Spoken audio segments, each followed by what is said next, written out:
황희찬 선수가 줄렌 로페테이 감독 부임 이후 확고한 주전 자리를 꿰찬 것 같습니다. 프리미어리그에서 연속 선발 출전하고 있는데요. 울버햄튼도 마침내 강등권에서 탈출했습니다. 웨스트햄 유나이티드전 승리, 황희찬 선수의 공격 포인트는 없었지만 이날 현지 평가 굉장히 좋았는데요. 울브스의 경기력 그리고 황희찬 선수의 경기력 어땠는지 살펴보도록 하겠습니다. 일단 울버햄튼이 굉장히 중요한 승리를 거뒀죠. 예, 울버햄튼이 어떤 의미에서는 현재 잔류를 놓고 경쟁하고 있다고 할 수 있는 웨스트햄하고의 맞대결에서 1대0 승리를 거두면서 마침내 진짜 이번 시즌 들어서 거의 처음으로 강등권 탈출에 성공을 했는데요. 예, 후반 3분에 다니엘 포덴스 선수가 이제 선제골을 기록했는데 이 골 과정에도 황희찬 선수의 이제 간접적인 기여가 있었어요. 네. 일단은 이번 경기 승리를 통해서 울버햄튼이 리그 순위를 16위로 끌어올렸습니다. 예.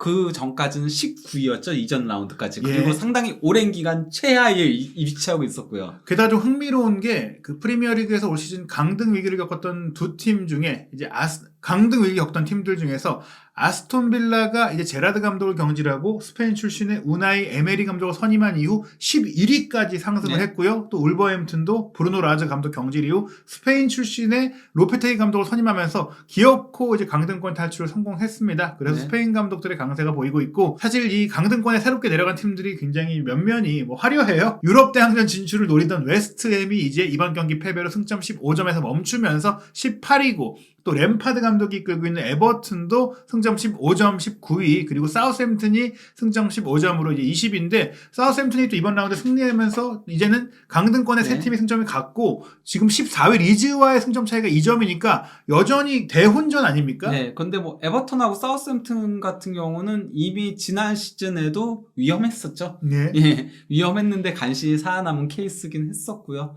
예. 근데 어쨌건 간에 그 원래는 본머스랑 노팅엄이 쉽게 그냥 강등될 줄 알았었거든요. 그러니까 울버햄튼까지 세 팀이 바닥을 너무나도 깔아주고 있었는데 세 팀이 다 치고 올라오면서 잔류 경쟁이 혼전이 됐다라고 할 수 있겠죠. 예, 그런 가운데 지금 울버햄튼 같은 경우에는 성적도 끌어올리긴 했지만 경기력 자체가 좋아졌다는 얘기들이 나오고 있고, 그 중심에 또 황희찬 선수가 역할을 하고 있는 게 흥미로운데요. 이번 경기 사실 저희가 이전에 또 황희찬 선수의 경기를 분석하면서 마테우스 쿠냐가 온 게 경쟁 상대가 아니라 오히려 두 선수의 호흡이 좋고 둘이 잘 맞는다, 이런 네. 얘기들을 드렸는데 이번 경기는 둘이 함께 선발 출전을 했습니다. 예, 그러니까 공격진에 쿠냐, 황희찬, 포덴세 이렇게 배치를 시킨 건데요. 예, 그러면서 이제 이 경기 4-2-3-1로 보기도 하고 4-3-3-5 보기도 한데, 이제 일단은 스카이 스포츠 같은 경우는 4-2-3-1로 표기를 했었습니다. 경기 시작 전엔. 근데 실질적으로는 4-3-3에 더 가깝긴 했는데요. 쿠냐를 중심으로 해가지고 포덴세와 황희찬 선수가 공격 3톱을 형성을 했고요. 또 이제 중원은 네베스를 중심으로 마테우스 누네스하고 이제 무티뉴가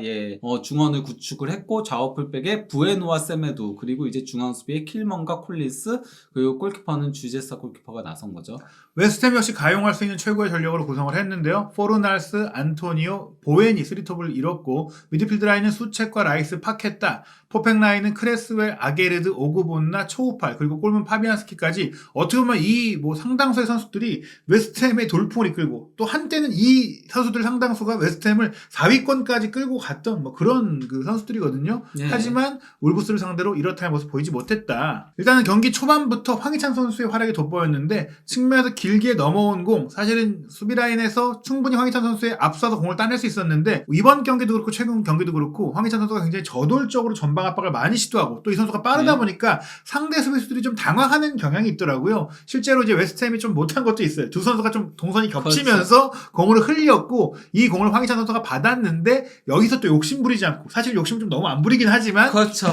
쿠냐의 동선에 맞춰서 패스 잘 내줬고, 쿠냐가 슈팅까지 한 거 수비수가 욕탕 방어로 막아내긴 했지만, 어찌됐거나 지금 보시는 대로 황희찬과 쿠냐가 중앙에서 이제 동선을 바꿔가면서 또 둘이 근거리에서 주고받는 그런 장면들이 이번에도 잘 나왔다. 그리고 오른쪽으로 많이 빠지는 장면들이 많이 나오고 있는 거죠. 네. 두 선수가. 네, 포덴스가 왼쪽에 있지만 또 이선으로 들어와 주면서 어떻게 보면은 좀 비대칭으로 봤을 때 황희찬과 쿠냐가 투톱에 가깝게 움직인다, 이렇게도 볼 수가 있겠고요. 또 전반 7분에는 사실 웨스트햄도 기회가 있긴 했어요. 오른쪽 풀백인 초우팔의 크로스를 제러드 보웬이 발리 슈팅으로 가져간 게 좀 구석으로 향했는데 주제 싹골키퍼가 흔들리지 않고 잡아냈고, 전반 11분 같은 경우에는 최근에 좋은 폼을 보이고 있는 마테우스 누네스의 오른발 가마차기 슈팅이 구석으로 향했는데 파비안스키가 막아냈고, 됐고 전반 28분에도 또 한 번 좋은 장면이 있었는데 세메조가 오버래핑 하면서 이번엔 황희찬 선수가 왼쪽으로 빠져 네. 움직이는 어떻게 보면 이제 포덴스 황희찬이 좀 자리를 바꿔 스위칭도 스위칭도 했어요. 여기서 받고 또 흥미로웠던 게 우다다다다 올라간 이후 본인 쪽으로 수비를 몰아넣고 배후에 있던 네베스에게 패스해주면서 네베스가 중거리 슈팅까지 가져갔는데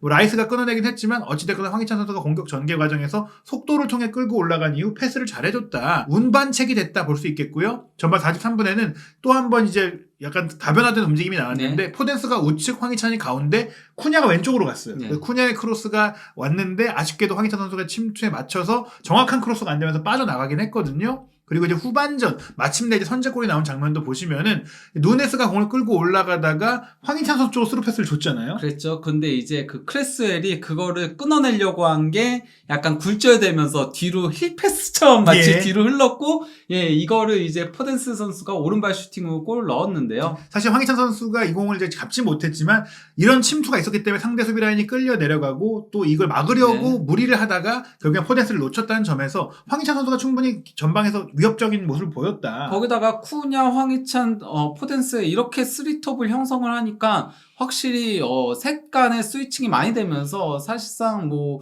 3톱이 위치 가리지 않고 움직이는 모습들이 상당히 많긴 했죠. 물론 뭐 기본적으로는 황희찬 선수가 그래도 오른쪽에서 많이 움직이고 포텐스가 왼쪽에서 많이 움직이긴 했지만은 쿠냐의 동선에 따라서 바뀌는 장면들이 굉장히 많았죠. 네, 기존에 사실 이제 주전 스트라이커로 뛰었던 뭐 디에고 코스타라든지 라울 히메네스 같은 선수들이 조금 정적이고 속도감이 그렇죠. 떨어지기 때문에 로페테기 감독은 조금 빠른 황희찬과 쿠냐를 앞으로 중용하지 않겠느냐라는 또 기대감을 줄 수 있는 네. 상황이었고 또 그 선수들이 결국에는 골을 이끌어냈고 이날 경기 승리로 이끌었는데요. 이번 경기 사실은 울버햄튼이 좀 1대0으로 앞선 이후에 조금 빠르게 선수 교체를 가져가긴 했어요. 약간 좀 체력 안배 느낌이 있었는데 후반 19분에 쿠냐와 포덴스를 먼저 빼고 히메네스와 아이트누리를 투입했거든요. 네. 이 얘기는 황희찬 선수를 이제 선발 공격수들 중에서는 조금 더 많이 썼다. 네. 황희찬 선수에 대한 믿음이 있다고 볼 수 있고 또 후반 28분에 가서 황희찬과 무티뉴를 빼고 아다마 트라우레와 르미나를 투입을 했는데 이후에도 좀 안정적으로 조금 이제 경기를 체력 안배하면서도 지키고 1대0으로 승리를 마쳤습니다. 근데 저는 그거는 그렇게 봤었어요. 그 포덴스 같은 경우는 최근에 부상 때문에 빠져 있었잖아요. 예. 그러다 보니까 이제 아직은 이제 풀핏이 아니어서 그런 부분이 있다고 봤고, 쿠냐 같은 경우도 팀에 합류한 지 얼마 안 됐다 보니까 여태까지 계속 교체로 활용을 했었잖아요. 예, 그런 것도 있었다라고 할 수 있겠는데, 어쨌건 이들이 빠지고 나서도 울버햄튼이 한 번 더 골을 넣을 수 있는 기회가 있었죠. 근데 그렇죠. 네베스의 환상적인 슈팅이 골대 밖으로 그렇죠. 나오고, 예, 그 다음에 이제 아이트누리가 물론 그 옵사이드 위치였지만 어쨌건 또 다시 골대를 맞추는 장면이 있었죠. 네, 어쨌거나 이제 울버햄튼이 이길 만한 경기를 했다고 볼 수 있어요. 예. 뭐 기대 득점 값에서는 이제 울버햄튼이 0.8골, 웨스트햄이 한 골로 나오긴 해도 슈팅 숫자 17대 16, 예. 뭐 유효슈팅 4대 4, 뭐 비등비등해 보여도 기세상 울버햄튼이 좀 낫지 않았나 싶어요. 그리고 무엇보다도 점유율이 58대 42였거든요. 그러니까 예. 이제 울버햄튼은 점유할 수 않는 팀이 됐다. 이게 로페테기가 부임하고 나서 가장 달라진 부분인 거죠, 울버햄튼이. 예, 사실 뭐 시즌 네. 중에 부임을 했음에도 불구하고 이렇게 팀을 빠르게 네. 바뀔 수 있었던 이유 중에 하나는 월드컵 시기가 있었기 네. 때문이기도 하지만 어찌됐거나 로페테기가 본인의 능력을 보여주고 네. 있다라고 볼 수 있겠습니다. 그리고 이 경기가 울버햄튼이 그냥 이길 만한 경기였던 이유가 뭐냐면요. 이미 그러니까 선제골이 터지기 전까지는 울버햄튼이 경기를 주도했어요. 이게 그 기대 득점 그래프거든요. 기대 득점 그래프를 보시면 아시겠지만은 많이 앞서고 있다가 이제 주축들이 빠지면서 이제 쿠냐 포덴세가 한번 빠졌고, 그 다음에 이제 73분경에 황희찬 선수하고 빠진 거잖아요. 무티뉴 선수가. 네. 그러면서 기대 득점 값이 바뀐 거거든요. 게다가 사실 웨스트햄이 확실하게 앞선 것은 후반 추가 시간이었으니까 그렇죠. 거의 이제 경기 마무리될 시점에는 당연히 네. 지고 있는 팀은 총공세, 이기고 있는 팀이 이제 지키는 상태가 되다 보니까 실질적으로는 울버햄튼이 주도한 경기였다. 네. 그리고 이제 뭐 공격 위협 그래프를 보시면 아시겠지만 전반전은 전체적으로 울버햄튼이 압도한 경기였거든요. 그러다 이제 후반 들어서 조금 밀리는 장면들이 있긴 했지만은 그럼에도 주도권을 가져가면서 거기다 심지어 밀리는 구간에서 골을 넣었거든요. 예. 예, 그러면서 승리를 거뒀다라고 할 수 있겠죠. 게다가 저희가 이전 경기에서 계속 말씀드렸지만 황희찬 선수가 중용이 되고 있는데 예. 중용되는 만큼 그 본인의 그 영향력을 보여주고 있는 기록이 있죠. 예, 그러니까 뭐 공격 방향 비율 이유를 보시면 아시겠지만 오른쪽 측면이 43.3%거든요.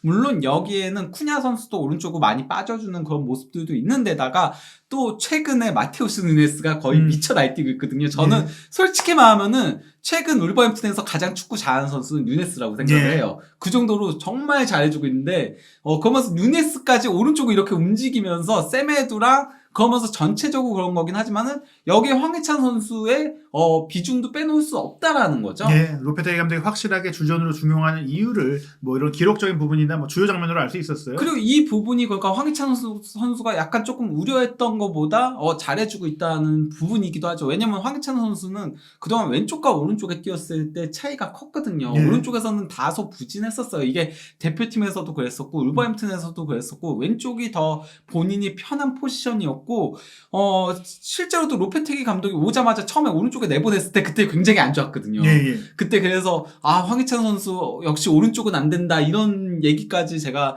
그때는 뭐 달슨회에서 했던 기억이 있는데 근데 이제는 녹아들고 있다는 거죠. 예. 그리고 쿠냐랑 확실히 쿠냐가 온 게 굉장히 이 부분에 있어서 도움이 된 것 같아요. 예. 둘이 자주 스위칭을 하면서. 예, 확실히 히메네스라든지 또 특히 디에고 코스타와 있을 때는 분명히 황희찬 선수의 속도감이라든지 티키타카가 잘 되고 있다고 볼 수 있겠고 뭐 이번 경기 같은 경우에도 뭐 슈팅은 없었지만 좋은 기록들이 많고 특히 전 키패스가 인상적인데요. 예, 뭐 찬스 메이킹 3회로 가장 많았었고요. 그리고 뭐 패스 성공률도 87%, 23회 중에 20회를 성공시켰으니까요. 예. 그리고 또 소유권 1등 횟수도 5회면은 공격수는 상당히 적은 수치거든요. 왜냐면 공격수는 소유권을 많이 잃을 수밖에 없어요. 예. 기본적으로. 예. 근데 전체적으로 그러니까 안정적인 플레이들을 해줬다. 다만 조금 욕심 좀 내달라. 예. 지난 경기도 그랬고 이번 경기도 그랬고 슈팅을 때릴 법한데 거기서 패스를 주더라고요. 조금은 과감하게 우리가 근근에 기억하는 경기로는 브라질과 16강전처럼 뻥뻥뻥 때려줘야 된다. 예. 그런 것만 좀 가미된다면 진짜 브라질전은 예술이었죠. 막 때렸잖아요. 예. 그런 모습 보여준다면 조금 더 좋을 것 같다.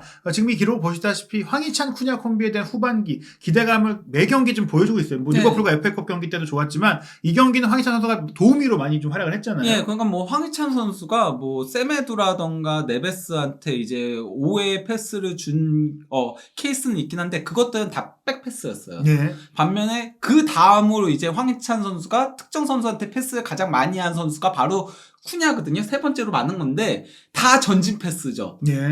더 의미가 있는 패스들을 쿠냐한테 해줬다. 확실히 둘의 호흡이 잘 맞는다는 걸 보여주는 거죠. 예. 경기 끝나고 나서 이제 울버햄튼의 연고지인 버밍엄 지역신문, 버밍엄 메일에서는 선수 평점을 하면서 일단은 결승골을 넣은 포덴스에게 8점을 줬지만 함께 공격 파트너로 뛴 황희찬 선수와 쿠냐에게 나란히 7점을 줬고 특히 황희찬 선수에 대해서는 로페테기의 페이버릿인 이유로 보여줬다. 왜 로페테기 감독이 황희찬 선수를 주전으로서 출전시키고 있고 또 최근에 왜 중용하고 있는지를 또 한 번의 좋은 경기력을 입증했다고 하면서 이게 또 한 번이라는 얘기가 계속 잘하고 있다는 얘기이기도 하고 솔직히 황희찬 선수 전반기에서나 또 일부 기간 솔직히 완전히적 이후에는 계속 평가가 안 좋았잖아요. 그렇죠. 솔직히 버밍엄 메일도 황희찬 선수 뭐 정리해야 된다고 한다거나 평점 5점, 4점 주기도 했었는데 이제 평가가 완전 바뀐 거 아닙니까? 예. 뭐 그러니까 꾸준히 나오는 게 중요한 거죠. 거기다가 팀도 잘 나가고 있으니까. 예. 결국엔 지역 매체의 인정을 받고 있다는 것은 지역 팬들의 민심도 반영하는 것인데요.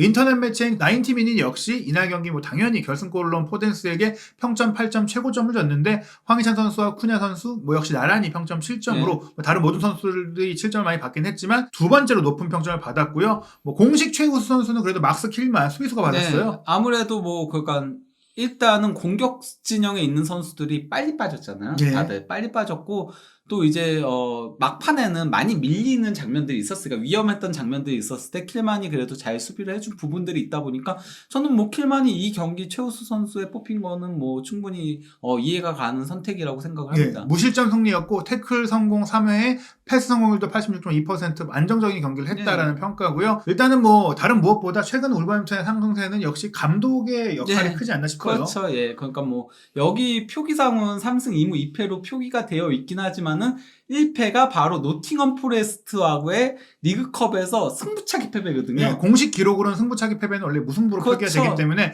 로페테기 감독이 부임하고 유일한 패배가 바로 지금 미친 상승세 맨시티까지 잡은 맨유전, 그것도 1대0 석패였으니까 이 정도면 사실 로페테기 부임 이후로 따지자면 강등권에서 벗어나는 정도가 아니라 중위권까지 노릴 수 있는 성적이 그렇죠. 아니냐. 그리고 또 이제 2경기 무승부 또 보면은 에스턴 빌라 지금 잘하고 있는 팀이죠. 엄청 잘하는 팀이죠. 리버풀이 아무리 흔들린다고 해도 리버풀은 이때까지는 도리어 상승세였어요. 근데 그렇죠. 이때 그러면서 조금 주춤하는 모습들도 있는 거고요. 예, 그래서 리버풀 전도 울버햄튼이 이길 뻔했던 경기 네, 한점 봤을 그렇죠. 때는 지금 울버햄튼은 분명히 전반기에 그때 안 좋았던 모습과는 다르다. 하지만 이제 앞으로 이어질 울버햄튼의 일정이 조금 험난합니다. 예, 뭐 그것 때문에 조금 일찍 뺀 것도 있는 거죠. 예, 리버풀하고 당장 그 FA컵 재경기가 있고요. 그 다음이 맨체스터 시티 원정이고요. 예, 맨체스터 시티 지금 연패이기 때문에 아마 저 경기에서는 네. 사력을 다해서 나올 가능성이 높아 보입니다. 사실 이 경기는 또 황희찬 선수에게도 의미가 있을 수 있는데요. 맨시티의 이제 주전 스트라이커인 엘링 홀란과 또 굉장히 또 친한 사이잖아요. 예, 그렇죠. 예. 잘츠부르크에서. 심지어 한글로 인사도 주고받았던 사이죠. 그리고 월드컵 번역기. 이후에도 황희찬 예. 선수가 요즘 이제 월드컵 때 이후로 많은 인기를 누리면서 최근에 화보를 많이 찍는데 예, 알아요. 거기다가 예, 남겼죠. 글을 남겼어요. 예. 와우, 희찬 이거 뭐야? 예. 이제 패션에 관심이 많은 혼란이니까 너한테 배웠어. 또 황희찬 선수가 댓글을 남기면서 최근까지도 교류하고 있는 걸 보여줬는데 예. 뭐 그에 앞서서 일단은 리버풀과 FA컵 이 재경기도 뭐 굉장히 그 로페테기 감독이 신경 쓰는 것 같아요. 그렇기 때문에 네. 이제 로테이션도 돌리고 어떻게 보면 또 로페테기 감독이 그 토너먼트에 또 강한 모습들을 세비야 시절에도 보였잖아요. 그렇죠. 예. 그러면서 유로파리그 우승도 했었기 때문에요. 예. 예, 그렇기 때문에 울버햄튼이 뭐 리그 잔류라는 목표도 있지만 유로파리그를 또 나갈 수 있는 네. 출전권이 FA컵 우승팀에게 주어지기 때문에 이 경기도 열심히 할 것이다. 그리고 네. 또 리버풀전까지 어떻게 보면 이제 이 세 경기가 많은 관심이 모일 수 있어서 뭐 황희찬 선수가 올브스에서 잘하고는 있지만 또 본인의 가치를 다른 팀들에게 알릴 수 네. 있는 경기도 될 것 같아요. 그리고 이제 사우스햄튼, 본머스, 풀럼을 거쳐서 토트넘과 붙게 되죠. 예. 그러면 이제 코리안 더비가 또 펼쳐지게 되는 거죠. 사실 지금까지는 황희찬 선수가 울브스에서 입지가 좋지 않았고 그러다 보니까 프리미어리그 안에서 손흥민 선수의 맞대결에서 조금 주역이 되지 못했는데 네. 지금의 기세라면 황희찬 선수가 이제 토트넘과의 경기까지도 선발 선수로 뛰지 않을까 싶습니다. 한준TV는 계속해서 이 황희찬 선수의 울브스 도전도 상세하게 분석해드리는 컨텐츠 준비하고 있습니다. 울버햄튼에서 활약하고 있는 황희찬 선수의 새로운 소식 한준TV에서 확인하시기 바랍니다.